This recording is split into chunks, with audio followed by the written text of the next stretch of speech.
Hi, it's Therese from Lostinpaper, and today I have a fun card to share with you.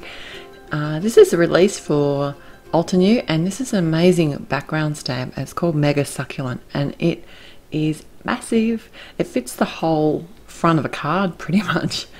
So I have decided to do some watercolouring with this stamp, and I figured it would be, as soon as I saw it, I just had this vision of this stamp coloured in the normal sort of succulent colours, you know what I mean, like the greens and the sort of with that purpley tinge on the end.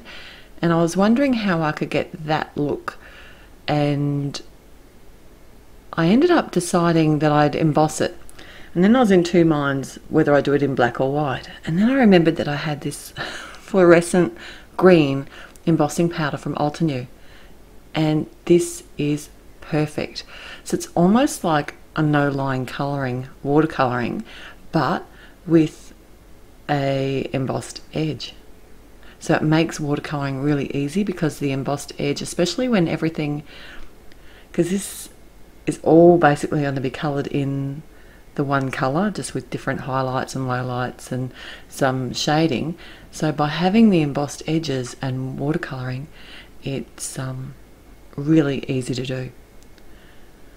And then I was in two minds, what was I going to do the watercolouring with? I thought about using my Inktense pencils, also my Gansai Tambi pans, and the colour that I wanted was actually in my Zigs. It's this, not the brighter green, but the paler green is the colour that I wanted. And I could have mixed a colour out of the others to create that, but I wasn't feeling that enthused. And it is such a large area, I know I wouldn't have been able to remix the exact same colour over and over.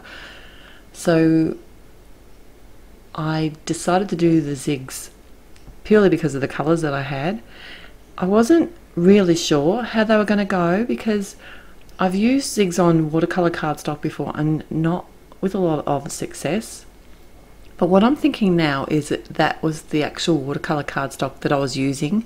This is the Arches 300, and it has like a rougher side and then a less rougher side. So I've used the less rough side, and that's why I used my Misty to stamp it out, because I did want to actually make sure that I stamped it a couple of times. And that way I could make sure I got a really good impression and nice edges for my stamping. So I'm not doing anything really fancy here, and there was a point in this where I thought, oh, I just don't like the way it's going. So I thought I'd persevere, and that's the thing with watercolouring. There's always that point in your image or in your project where you think, no, I don't like it, gonna pitch it. But I've actually found if I persevere, and often if I wait for it to dry, come back in and add some more depth in my colours, I'm often really happy with the result.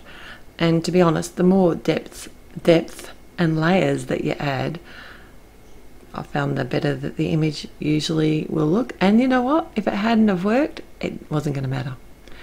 So the Zigs did work well on this image.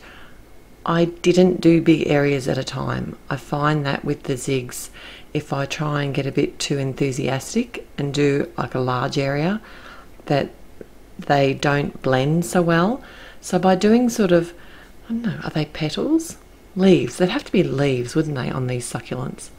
So I basically, in the larger ones, I just did one at a time. And obviously I used my darker colours in the centre of the leaves, and then sort of blended them out to the edges and made them lighter on the edges. I used my Zigs direct to paper mostly, but then I did have some on my clear sort of sheet off to the side, and I could just use my brush to pick up some of those colours and blend them in, and that way they weren't too vivid and I could get a better blend, and that seemed to work really well.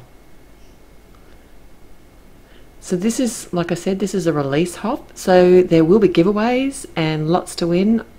Altenew are very generous, and they have some amazing designers on this hop as usual. So if you head through the link in the description below, you'll see all the details on how you can win at my blog, and also the links to the other blogs where you can also win. So the more you hop, the more you comment, the more you have a chance to win.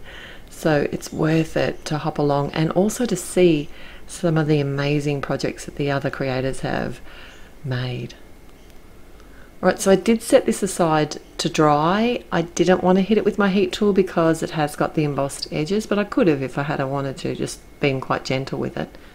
My sentiment today is also from this new release. It's a die which says "Miss You," and I've just decided to cut that from some jet black cardstock, but I wanted to use the negative space. I thought, because basically my card is going to be my background succulent, I needed a big bold sentiment just to really stand out and make this fun. But then I had the dilemma, I didn't really want to cover up my succulent, but I had to, you know, like I had to cover up some of it, but I did manage to keep most of it there. Right, so after I die cut this out, I wanted to put the missing centers of the letters back in, or yeah, that's the right way, missing centers of the letters. So I've added some acetate behind the panel, just used my dotted adhesive to do that. And then what I did was got some of the matte medium glue and just dotted the adhesive directly on the little pieces that were still in place within the die cut word. And then I can just pop this back in situ where it was originally cut out from.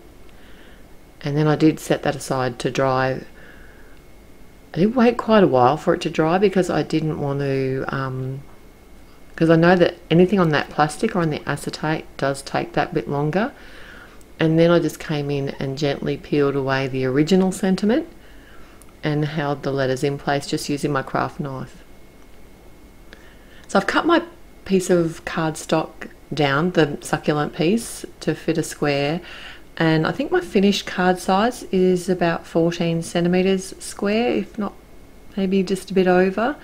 And I've used some fun foam on the back of that, added some score tape to hold that in place, and then popped up my "Miss You" sentiment on the front with some black foam squares. And that's, oh no, it's not my finished card. I decided to add some droplets. And that's my finished card. Thanks for joining me today. I've had heaps of fun. I look forward to seeing you at my blog for your chance to win. Till next time, happy paper crafting. Bye.